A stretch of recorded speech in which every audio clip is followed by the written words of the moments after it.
এইবার মেয়েটা ডেকে বলে, খলিফাতুল মুসলিমিন আমিরুল মুমিনিন, ওই বাচ্চাটা আমার নারী সেরা ধন,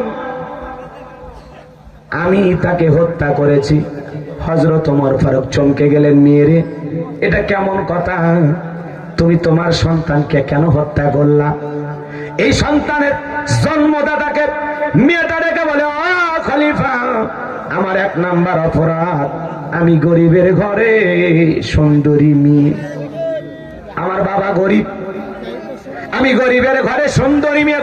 আমি যখন জঙ্গলে লাকড়ি আনার জন্য যাইতাম, খড়িগুলো আনার জন্য যাইতাম, জঙ্গলে ডাল কাটার জন্য যাইতাম, কিছু বখাটা ছেলেরা আমাকে দেখতো, আজে বাজে প্রস্তাব দিত, আমি তাদের কথাগুলো কর্ণপাত করতাম না, বাজে বাজে ভাষায় কথা বলতাম। দেখবেন গরিবের ঘরে যদি সুন্দরী মেয়ে হয়, এলাকার বখাটা ছেলেরা ইফটিজিং করে, আজে বাজে ভাষায় কথা বলতে চায়, ইশারা ইঙ্গিতে কি যেন বুঝাইতে চায়, আছে না নাই? জোরে বলেন, আছে না নাই?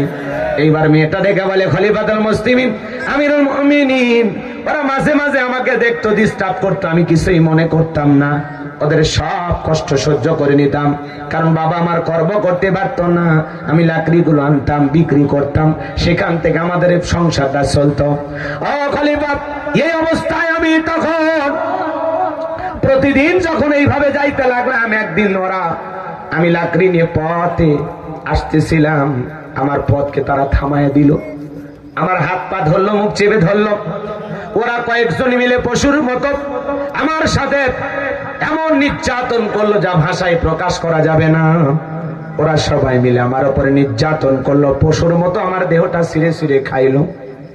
ও খলিফা, ওরা আমাকে ধর্ষণ করার পরে আমি বাড়িতে আসলাম, আসার পরে আমি বাহিরে যাইতে পারি না, মুখটা দেখাইতে পারি না। আস্তে আস্তে অনুভব করতে লাগলাম আমি গর্ভবতী হয়েছি, সন্তান ধারণ করেছি, আমি বাহিরে যাই না, সন্তান আস্তে আস্তে পেটের ভিতরে বড় হতে লাগলো, সন্তান আমি জন্ম দিলাম। সন্তান জন্ম হওয়ার কিছুদিন পরে এমন অবস্থা হয়ে গেল, বাবা আমার বাহিরে যাইতে পারে না, আমার জন্য খাবার আনতে পারে না, আমিও না খেয়ে ক্ষুধার্ত অবস্থায় পাগল হয়ে গেলাম, আমার স্তনে দুধ পর্যন্ত শুকে গেল। ও খলিফা, আমি সন্তানের মুখে এক ফোঁটা দুধ দেব, এমন দুধ আমার স্তনে নাই। সন্তানটা যখন চিৎকার মারতেছিল, সন্তানের মুখে আমি দুধ দিতে পারলাম না, সন্তান এত জোরে চিৎকার মারতেছিল, সন্তানের চিৎকার আমাকে মানসিক ভাবে পাগল বানায় দিল, আমি পাগলি হয়ে গেলাম। হাতের কাছে কখন জানি একটা অস্ত্র পাইয়া সন্তানকে কোপাইতে কোপাইতে 12টা টুকরো করেছে, আমি নিজেও জানি না। সন্তানের কান্না যখন বন্ধ হয়ে গেছে, আমি তাকায় দেখি আমার সন্তান পড়ে আছে, নিঠুর দেহটা পড়ে আছে, 12টা টুকরো আমি নিজের হাতে করে ফেলেছি। আমি তখন বুঝতে পেরেছি ওরা ধর্ষণ করেছে, ওরা অন্যায় করতে পারে, আমার অন্যায় থাকতে পারে, কিন্তু এই নিষ্পাপ শিশুর তো কোনো অপরাধ ছিল না, আমি সন্তানটাকে কেন হত্যা করলাম? এই জন্য আল্লাহর আদালতে আমার বিচার হবে, আমি পরকালকে ভয় পাই। এই জন্য আমি শিশুর লাশটাকে প্যাকেট করলাম, আর ওই চিঠিটা আমি নিজের হাতে লিখলাম। ও খলিফা, আমি জানি দুনিয়ায় যদি বিচার পাই, একমাত্র আপনার আদালতে আমি সঠিক বিচার পাবো। ও খলিফা, বিচার পাওয়ার আশায় লাশের প্যাকেটটা আপনার বাড়িতে রেখে এসেছি, আপনি লাশের হত্যাকাণ্ডের বিচার করেন।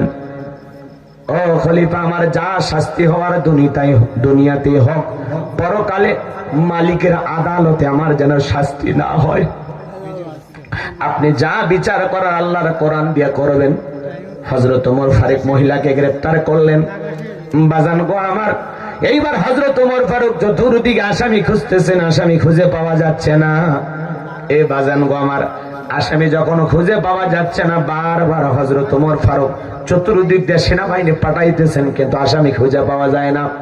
হযরত ওমর ফারুক এইবার নামাজে দাঁড়িয়ে গেলেন, সিজদায় লুটিয়ে পড়লেন, চোখের পানি ছেড়ে দিয়ে কান্না করতে লাগলেন, আর ডেকে বলে, আল্লাহ, কয়েকটা দিন হয়ে গেল একটা শিশুকে হত্যাকাণ্ড করা হয়েছে, শিশুটাকে 12 টুকরো করা হয়েছে, তার মাকে ধর্ষণ করা হয়েছে।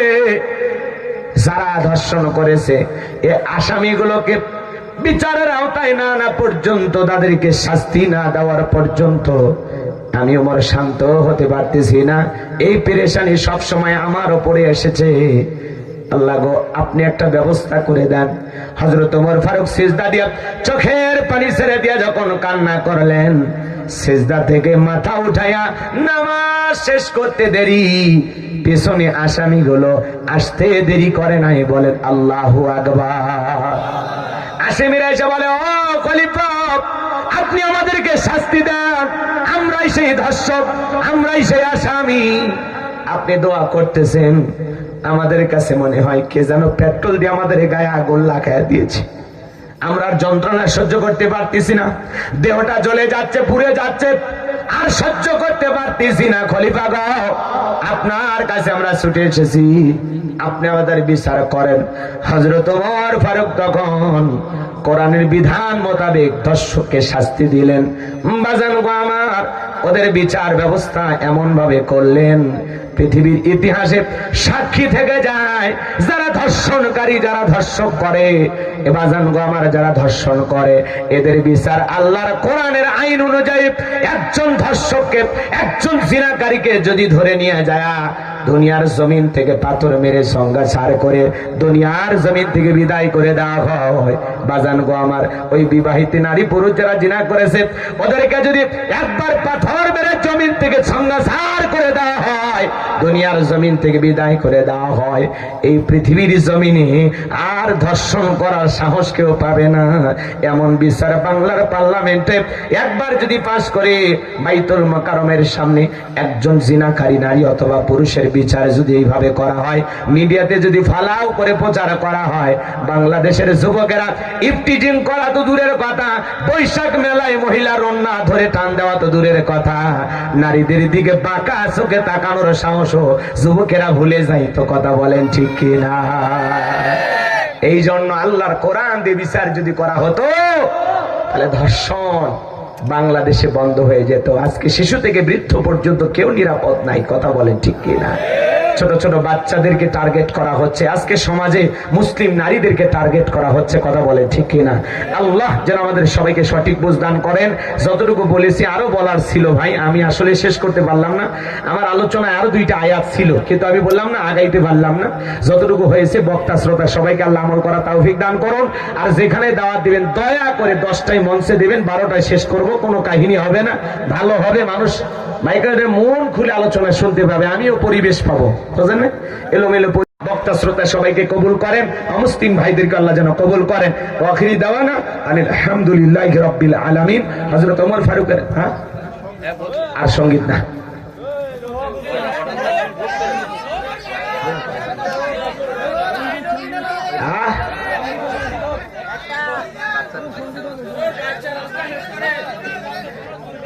না না, আমি বলি ওই ওয়াজ শেষ করতে গেলে তো আরো সময় লাগবে, বুঝলেন না? আরো আধা ঘন্টা ওয়াজ করা লাগবে। আসলে শোনেন, 12টা পার হয়ে, 12:30 পার হয়ে, এখন 1টা পার হয়ে যাচ্ছে।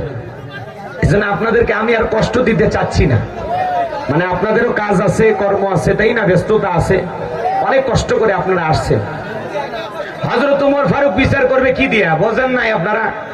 হযরত ওমর ফারুক বিচার করবে কি দিয়া? আল্লাহর কোরআন আইন দিয়ে। এখানে ছোট্ট একটা ঘটনা, এই যে ভাই এই কয় শুনবো, এ আবার উঠে শুনে, তাহলে কোনটা হইল? আপনারা বসেন বসেন বসেন বসেন বসেন। আমি বলি না, আপনারা বলছেন, বসেন। এইবার মেয়েটা দেখা বলে খলিফাতুল মুসলিমিন আমিরুল